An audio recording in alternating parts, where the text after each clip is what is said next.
रामपुर गांव के किनारे एक घना जंगल था। उस जंगल में बहुत सारे नाग नागिन रहते थे। उस झुंड में एक शेषा नागिन थी। वो बहुत सुंदर और दयालु थी।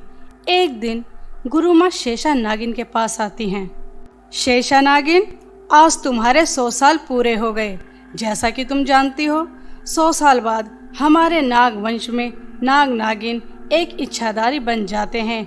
आज तुम एक इच्छाधारी नागिन बन चुकी हो। जी गुरु माँ, आप मुझे आज्ञा दीजिए, मैं आपकी क्या सहायता कर सकती हूँ? शेषा नागिन, मैं तुम्हें बहुत अच्छी तरह जानती हूँ। तुम सब नाग नागिन से अलग हो, हमेशा दूसरों की मदद करती हो। इसलिए मैं आज तुम्हें बहुत बड़ी जिम्मेदारी देने जा रही हूँ। जी गुरु माँ, आप जो आज्ञा दो, मैं पूरी कोशिश करूँगी। जो आप मुझे जिम्मेदारी दो वो मैं ठीक तरह से कर पाऊँ। ठीक है शेषा नागिन, आज मैं तुम्हें भोलेनाथ की अमानत सौंप रही हूँ।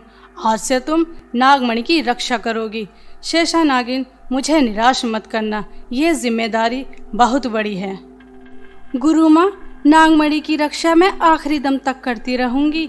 अगर नागमणि की रक्षा करते करते मेरे प्राण भी चले जाते हैं तो मुझे कोई दुख नहीं होगा। गुरु माँ और शेषा नागिन की सभी बातें विशाखा नागिन सुन रही थी, जो हमेशा शेषा नागिन से जलती थी और नागमणि को भी हासिल करना चाहती थी। विशाखा नागिन को बहुत गुस्सा आता है, गुरु माँ ने नागमणि शेषा नागिन को क्यों दे दी। आज मुझे 200 साल हो गए तपस्या करते करते, लेकिन मुझे कभी मौका नहीं मिला नागमणि की रक्षा करने का। मगर शेषा नागिन को 100 साल के अंदर ही ये मौका मिल गया। नहीं, मैं ऐसा नहीं होने दूंगी। नागमणि पर सिर्फ मेरा हक है, ये हक मैं किसी को नहीं लेने दूंगी। चाहे मुझे इसके लिए पाताल भी क्यों ना जाना हो, मैं नागमणि हासिल करके रहूंगी। विशाखा नागिन को किसी भी हाल में नागमणि हासिल करनी थी। विशाखा नागिन को पता चलता है परी लोक में परियों के पास बहुत सी ऐसी शक्तियां होती हैं जिसकी मदद से वह नागमणि हासिल कर सकती है।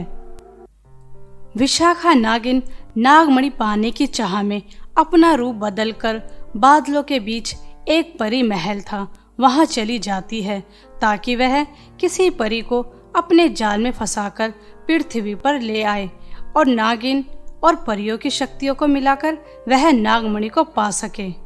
परी लोक में राधिका परी बहुत लालची थी।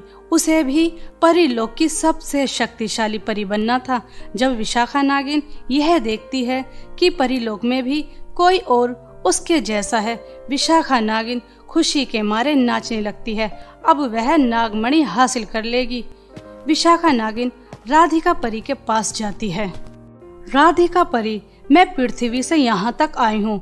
मुझे तुम्हारी जरूरत है और तुम्हें मेरी जरूरत है। राधिका परी को विशाखा नागिन की बात समझ नहीं आ रही थी। राधिका परी विशाखा नागिन से पूछती है, देखिए आप कौन हैं? मैं आपको नहीं जानती और आप कौन सी जरूरत की बात कर रही हो? मुझे कुछ भी समझ में नहीं आ रहा। राधिका परी, तुम्हें परीलोक की सबसे शक्तिशाली परी बनना है और मुझे पृथ्वी पर अपने नाग नागिन के झुंड में सबसे शक्तिशाली नागिन बनना है। अगर तुम मेरे से हाथ मिलाकर मेरा साथ दोगी तो इसमें हम दोनों का फायदा है। मगर मैं आपकी कैसे मदद कर सकती हूँ और बाद में मुझे क्या मिलेगा? तुम्हारे पास परियों की शक्ति है और मेरे पास इच्छाधारी नागिन की शक्ति है।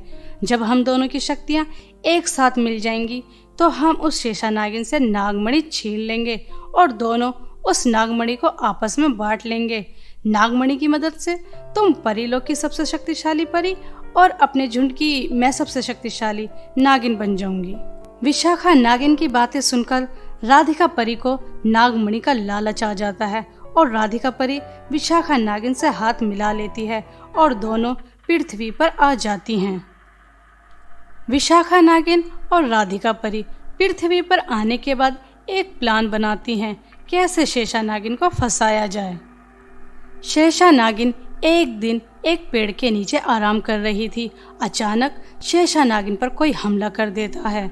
वो हमला कोई और नहीं बल्कि विशाखा नागिन अपना रूप बदल कर करती है, ताकि परी आकर शेषा नागिन को बचा ले और दोनों में दोस्ती हो जाए। विशाखा नागिन और शेषा नागिन में लड़ाई हो रही थी। तभी वहां राधिका परी आ जाती है और शेषा नागिन को अपनी जादुई छड़ी से बचा लेती है। विशाखा नागिन वहां से भाग जाती है। शेषा नागिन राधिका परी को धन्यवाद कहती है। धन्यवाद परी, आज तुमने मेरी जान बचा ली। ये जो भी नागिन थी वह हमारे झुंड की नहीं थी, पता नहीं कहाँ से आई थी जो उसने मेरे ऊपर हमला कर दिया। आज आधे चांद की रात है, मेरी शक्तियाँ आज के दिन काम नहीं करती। तुम्हारा दिल से धन्यवाद। राधिका परी मन ही मन बहुत खुश होती है। जैसा विशाखा नागिन और राधिका परी ने प्लान बनाया था वह पूरा होता नजर आ रहा था। राधिका परी शेषा नागिन के सामने ड्रामा करती है। मैं अक्सर पृथ्वी पर आती रहती हूँ, मुझे गरीब मजबूर लोगों की मदद करना अच्छा लगता है। आज भी मैं परीलोक से यही काम करने आई थी। मैंने देखा कि आपके ऊपर एक नागिन हमला कर रही है। मुझे लगा पहले आपकी मदद करनी चाहिए। शेषा नागिन राधिका परी की बातों में फंसने लगी थी। शेषा नागिन राधिका परी से पूछती है, आप यहाँ कब तक रहोगी? अगर तुम चाहो तो मेरे साथ मेरे घर भी रह सकती हो, जब तक तुम्हारा मन चाहे तब तक। आखिर आज तुमने मेरी जान बचाई है, आज से हम दोनों दोस्त हैं। राधिका परी शेषा नागिन के साथ उसके घर चली जाती है। ऐसे ही कुछ दिन बीत गए। विशाखा नागिन राधिका परी के पास आती है और उसे अपने साथ एक जंगल में ले जाती है। राधिका परी, अब तुम्हें शेषा नागिन के साथ रहते रहते इतने दिन हो गए, क्या तुमने अभी तक उसका भरोसा नहीं जीता? आखिर नागमणि कहाँ रखी है? हमें ये तो मालूम होना चाहिए, तभी तो हम दोनों अपनी शक्तियों की मदद से नागमणि को हासिल करेंगे। विशाखा नागिन, थोड़ा धैर्य रखो, बहुत जल्द हम नागमणि तक पहुंच जाएंगे। विशाखा नागिन और राधिका परी को आपस में बात करते हुए परीलोक की दूसरी परी देख लेती है। जब विशाखा नागिन राधिका परी के पास से चली जाती है तो स्वीटी परी राधिका परी के पास आती है। राधिका परी, ये मैं क्या देख रही हूँ? तुम एक नागिन से बात कर रही हो? मेरी आंखों को तो यकीन ही नहीं आ रहा कि तुम एक नागिन से बात कर सकती हो। क्या तुम भूल गई नाग नागिन तुम्हारे कितने बड़े दुश्मन हैं? नहीं स्वीटी परी, मैं कुछ नहीं भूली, मुझे सब कुछ याद है। कैसे इन नाग नागिनों ने मेरे माता पिता को डसा था। उस दिन से आज तक मैं इन सभी नाग नागिनों से नफरत करती हूँ। ये नाग नागिन मेरे माता पिता के कातिल हैं, इन्हें मैं कैसे छोड़ सकती हूँ? ये तो मेरे सबसे बड़े दुश्मन हैं। फिर तुम नागिन से क्यों बात कर रही थी? और तुम परीलोक में भी किसी को कुछ बताकर नहीं आई? सबको तुम्हारी बहुत चिंता हो रही थी। स्वीटी परी, ये कहानी बहुत बड़ी है। जब परीलोक में विशाखा नागिन आई थी तो मुझे अंदाज़ा हो गया कि ये नागिन को किसी परी से कोई ना कोई काम तो ज़रूर है, इसलिए मैंने इसके सामने खुद को लालची दिखाया ताकि ये मेरे ऊपर भरोसा कर पाए और मुझे मेरी मंजिल तक पहुंचा दे। अभी तक विशाखा नागिन को मालूम नहीं है कि मैं इनके झुंड की मौत बनकर आई हूँ। राधिका परी, तुम इतने सारे नाग नागिनों से कैसे लड़ोगी? तुम अकेली इन सब का सामना नहीं कर सकती। जानती हूँ, इसलिए तो बस नागमणि का इंतजार कर रही हूँ। जैसे ही मुझे नागमणि मिल जाएगी मैं अपनी और नागमणि की शक्ति से सभी नाग नागिन का सर्वनाश कर दूंगी। उसके बाद मेरा बदला पूरा हो जाएगा। जिस दिन का राधिका परी और विशाखा नागिन को बेसब्री से इंतजार था, आखिर वो दिन आ गया। राधिका परी पता लगा लेती है नागमणि को शेषा नागिन ने कहाँ छुपा रखी है। राधिका परी जंगल की उस गुफा में चली जाती है जहाँ नागमणि रखी थी। राधिका परी अपनी और विशाखा नागिन की शक्तियों से नागमणि को हासिल कर लेती है और नागमणि को अपने पास रखती है। विशाखा नागमणि मांगती है तो राधिका परी उसे अपना असली चेहरा दिखा देती है। विशाखा नागिन, तुम कितनी बड़ी मूर्ख हो। अपने दुश्मन से हाथ मिला लिया और खुद ही नागमणि मुझे थमा दी। विशाखा नागिन, तुम सभी नाग नागिन मेरे दुश्मन हो। मैं तुम्हें कभी माफ नहीं करूंगी। अब इस नागमणि की मदद से मैं तुम्हारे सभी नाग नागिन के झुंड को खत्म कर दूंगी। नहीं नहीं राधिका परी, तुम मेरे साथ धोखा नहीं कर सकती।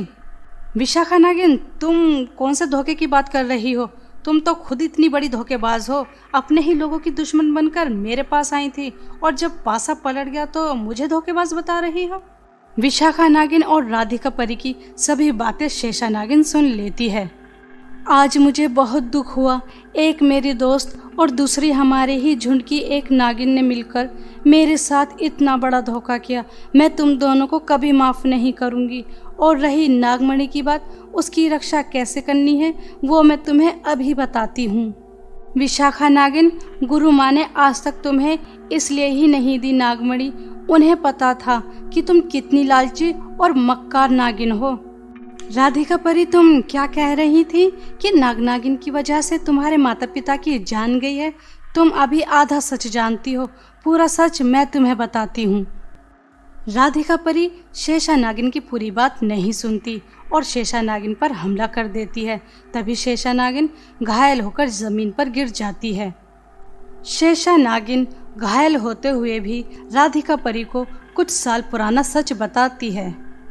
राधिका परी, तुम्हारे माता पिता को किसी नागिन ने नहीं डसा था, बल्कि बिच्छू ने काटा था।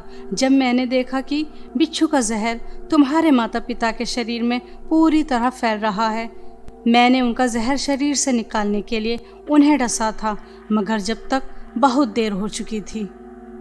जब राधिका परी को सच पता चलता है, राधिका परी को अपने किए पर बहुत पछतावा होता है। राधिका परी नागमणि वापस कर देती है और शेषा नागिन से माफ़ी भी मांगती है। शेषा नागिन, मुझे माफ़ कर दो, मुझे आधा सच मालूम था और मैंने नागिन को अपना सबसे बड़ा दुश्मन मान लिया, लेकिन अब मुझे सच पता चल गया है। आज से तुम मेरी बहुत अच्छी दोस्त हो। ये लो नागमणि, इसकी रक्षा तुमसे अच्छी और कोई नहीं कर सकता। शेषा नागिन राधिका परी को माफ़ कर देती है। राधिका परी अपनी जादुई छड़ी और नागमणि की मदद से घायल शेषा नागिन को ठीक कर देती है। शेषा नागिन विशाखा नागिन की हकीकत गुरु माँ को बता देती है। गुरु माँ विशाखा नागिन को नागिन के झुंड से बेदखल कर देती है। अगर ये कहानी आपको अच्छी लगी हो तो ज़रूर लाइक करें और हमें कमेंट करके ज़रूर बताएं कि आपको ये कहानी कैसी लगी। ऐसे ही नई कहानियों के लिए हमारे चैनल को सब्सक्राइब करें।